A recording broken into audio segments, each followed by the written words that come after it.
Hello, College Reading and Writing. Welcome back. It's Thursday, April 9th. I decided it had been a while since you saw my face and heard my voice, so here we go. Lucky you today. I also wanted to be here because we are going to start our word work for Group 4, and we are going to get started with the literary analysis. So, important day for us. Okay, guys, first of all, great job with your discussion and your feedback that you shared on discussion board following your reading of other students' essay number 1.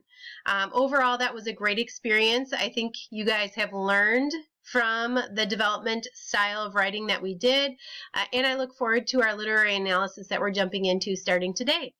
So great things happening. We are going to do word work today, and then finally I've got some information about the literary analysis just to get our feet wet. We're not jumping full in quite yet, but we'll get started with that today. So what I need you to do right now is to go into OneNote, go find your word work, and I want you to add a page. At the bottom column there, you can see the plus page. You're going to add a page and call it Group 4.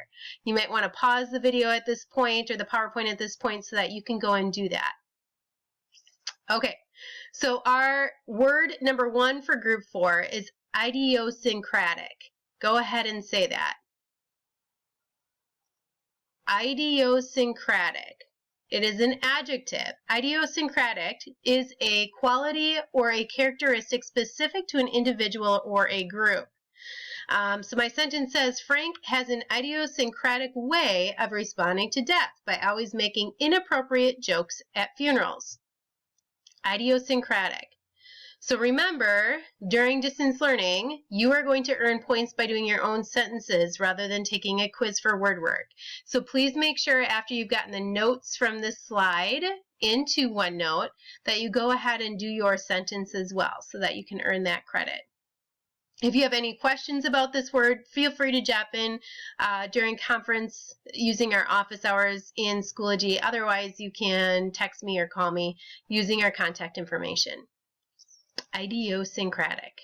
Okay, so the literary analysis. Let's get started with just answering the question, what is a literary analysis? And if you kind of just flip those words, it is an analysis of literature. Okay, you do need to remember that it is not a summary of what you have read. You are analyzing the literature to come up with original ideas about something somebody has written. Okay, we are just getting started with this, and it'll take us a little bit of time to get going over distance learning.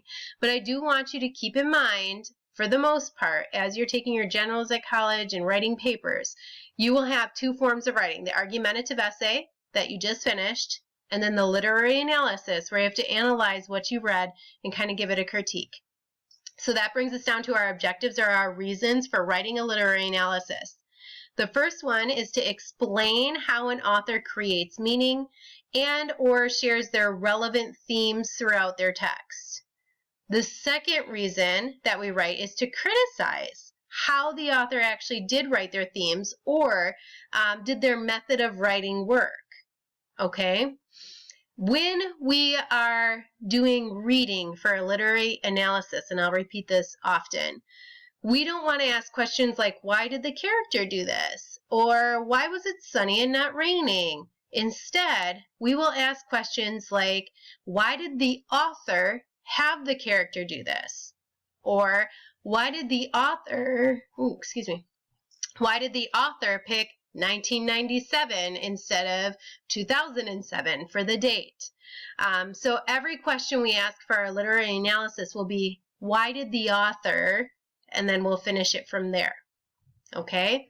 For today, I do have an assignment for you, and it's not due until Monday night because we have Friday and Monday off. But you do want to complete this assignment prior to coming back to class on Tuesday, April 14th. So the first part is I did put an assignment in our folder for today called the 8 Components of a Smart Literary Analysis. The writer is kind of witty and it's lighthearted. It uses simple terms so that we can understand what we really need to do when we are doing a literary analysis. It's been a really helpful article for other kids, so I threw this one in there. After you have read the 8 components of a smart literary analysis, I do want you to go complete an assignment reflection in Schoology. So there will be questions about the article that I want to ask to make sure that you guys have a clear picture of what the article was saying. And again, this is not due until Monday night, not that you have to wait, but it's not due until Monday, April 13th, because we have Good Friday and Easter Monday off this coming week. So thanks everybody. I'm excited to get started with this. Next Tuesday we'll jump into some structure and looking at examples of literary analysis, and you'll be selecting a book, and more on that next week. If you've got ideas, you can send me emails. If you've got things you want to start thinking about when it comes to what you'd like to read for your literary analysis, that'd be great, and I'll set some guidelines for you. Otherwise, next week that'll be one of our main priorities. All right, take care everybody.